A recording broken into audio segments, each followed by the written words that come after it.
RTC cargo private ఇది 100 కోట్ల ఆదాయం ఉన్న సంస్థను నెలకు 3 కోట్ల కోసం బలి పెడుతున్న ఆ సర్కారట 10 నుంచి 15 ఏళ్లు ప్రైవేటుకు అప్పగించేందుకు సమ్మతి. 100 కోట్ల వార్షిక రాబడిచ్చే సంస్థపై సీత కన్నుబడ్డట.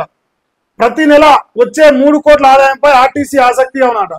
2020లో కేసీఆర్ హయాంలో ప్రారంభమైన కార్గో నష్టాల ఊపిలో ఉన్న ఆర్టీసీకి ఊరటనిచ్చిన లాభాలు, తక్కువ కాలంలో ప్రజాదరణ పొందిన కార్గో సేవలు, ఏజెన్సీలకు అప్పగించేందుకు సాకులు చెప్తున్న ఆర్టీసీ వేలంపాటలో కార్గోను దక్కించుకున్న ఆవేజీ కంపెనీట.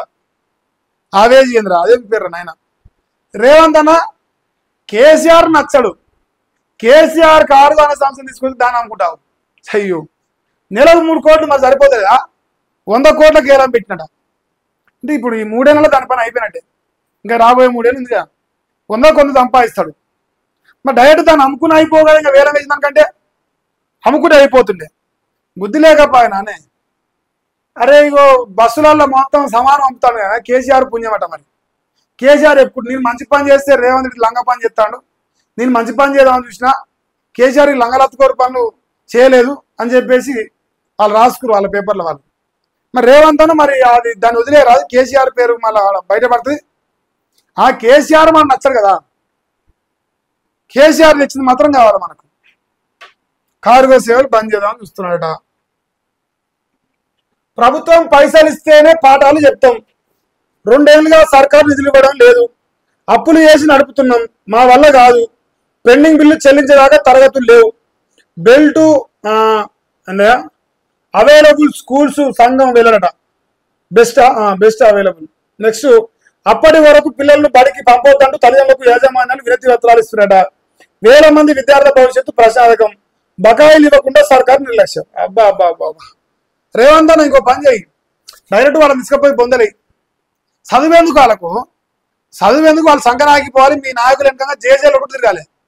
వాళ్ళ బతుకాలి అంతవరకే ఉన్నారు, అంత దాటి రావద్దు కదా. అంత దాటితే మనం ఓర్చుకోం కదా.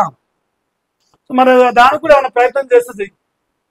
పైసలు ఇస్తానికి లేవా, నువ్వు దొబ్బి తింటానికి మాత్రం పైసలు ఉన్నాయి నీకు. ఇంకేది కాంగ్రెస్ వీడుతున్న క్యాడర్ అట.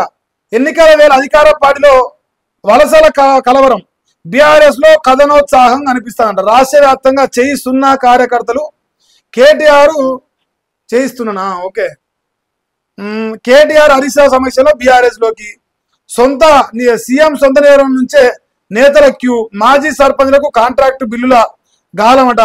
ఆ పార్టీలో చేరికలకు కాంగ్రెస్ ఎమ్మెల్యేల ప్రయత్నము, కాంగ్రెస్ కు ఓటేయదని గ్రామాల్లో తీర్మానాలు, బీజేపీ నుంచి పెద్ద సంఖ్యలో కారెక్కుతున్న నేతలు, రాష్ట్ర వ్యాప్తంగా బీఆర్ఎస్ లోకి చేరికల జోరు. అంటే ఈయన లెక్కనే ఈ పనికి మాల ఆయన దుంకింది కదా, సిగ్గు లేకుండా కేసీఆర్ బండ బుద్ధులిచ్చి సిగ్గు లేకుండా దుంకింది కదా మన బీఆర్ఎస్ లకు. ఈయన లెక్కనే అందరూ దుంకుతారని వారు తీసుకొచ్చిన ఆయన అట్లాట. 5 చలాన్లు ఉంటే లైసెన్స్ రద్దు, పెండింగ్ చలాన్ల చెల్లింపులకు ఇక 45 రోజులే గైడ్ లైన్స్ అడ. గడువులోగా చెల్లించకపోతే వాహనం సీజ్ చేసే అవకాశం, కేంద్ర రవాణా శాఖ ముసాయిదా విడుదల చేస్తుంటాం.